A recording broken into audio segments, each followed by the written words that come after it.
ইমান থাকার কারণে আমাদেরকে আল্লাহ তাআলা মসজিদে আসার জন্য তৌফিক দান করেছেন। ওই নবীর শুকরিয়া আদায় করতে আমরা আরো একবার বলি আলহামদুলিল্লাহ। আজকে জুমার খুতবার মধ্যে আয়াত এসেছেন কুল্লু নাফসিন যায়িকাতুল মাউত।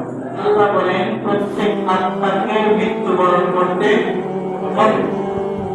এখান থেকে কোনো না কোনো সাহাবী, না কোনো আম্বিয়া ইকরাম, না আউলিয়া ইকরাম, না হাফেজ, না গাজী, না মুসলমান ছেলে মেয়ে কেউ বাঁচতে পারবে না। কেননা আল্লাহ বলেন আল আম্বিয়া ওয়াশ শুহাদা ওয়াল মুমিনুনা ওয়াল কুফারা কুল্লুহুম যায়িকাতুল মাউত। সমস্ত নবীগণ, সমস্ত শহীদ, মুমিন, কাফের সবাইকে মৃত্যুবরণ করতে হবে। আল্লাহ বলেন সবাইকে আমার কাছে আসতে হবে। সুবহানাল্লাহ। কিন্তু ওয়ালাকিন্নাল আম্বিয়া আলাইহিমুস সালাম মাউতুহুম লাইসা কামিসলিহি মাউতি গায়রি। আল্লাহ বললেন তোমাদের মতো তাদের মৃত্যু নয় যারা আম্বিয়া ইকরাম। সুবহানাল্লাহ। যারা আম্বিয়া ইকরাম তাদের মৃত্যুর মতো আমাদের মৃত্যু নয়। কেননা আল্লাহ বললেন তারা মৃত্যু হওয়ার পরে তাদের দেহ মুবারকের মধ্যে আমি আল্লাহ তাআলা কুদরতে তাদের রূহকে আবার ফিরিয়ে দেওয়া হয়। সুবহানাল্লাহ।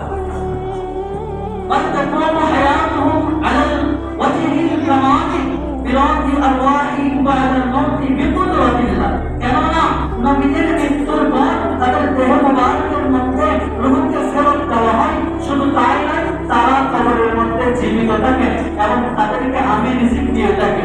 আমি যে রিজিক গুলো দিই তারা ওই রিজিক দিয়ে সন্তুষ্ট থাকে। সুবহানাল্লাহ। আল্লাহ রাসূলের একজন সাহাবী হযরত আবু হুরায়রা রাদিয়াল্লাহু তাআলা وعن أبي هريرة رضي الله تعالى قال قال رسول الله صلى الله عليه وسلم قد رأيتني في جماعة من الأنبياء তোমাদের মৃত্যুর মতো আম্বিয়া ইকরামের মৃত্যু নয়। কেননা আমি যখন মেরাজের রজনীতে মেরাজে যাচ্ছিলাম তখন আমার সাথে একজন নবীদের সাথে দেখা হলো। সুবহানাল্লাহ। আমার সাথে একজন নবীদের সাথে দেখা হলো। ওই নবীদের মধ্যে ফাইনাল মুসা কাইমুন ইউসাল্লি। আমি মুসা আলাইহিস সালামকে দেখলাম তিনি দাঁড়িয়ে দাঁড়িয়ে নামাজ পড়তেছেন আর তার চুলগুলোর চুলগুলো ছিল টুকরানো টুকরানো। সুবহানাল্লাহ। আমার রাসূল বললেন উম্মত তোমাদের মৃত্যুর মতো আম্বিয়া ইকরামের মৃত্যু নয়। কেননা আবার বললেন বাইনা ঈসা ইবনে মারইয়াম আলাইহিস সালাম কাইমুন ইউসাল্লি।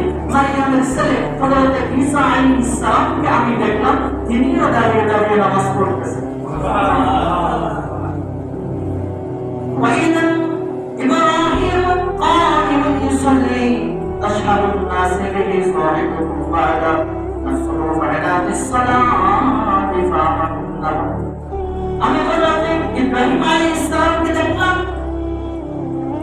ইব্রাহিম আলাইহিস সালাম রওজা পাকের মধ্যে তিনিও দাঁড়িয়ে দাঁড়িয়ে নামাজ পড়তেছেন এবং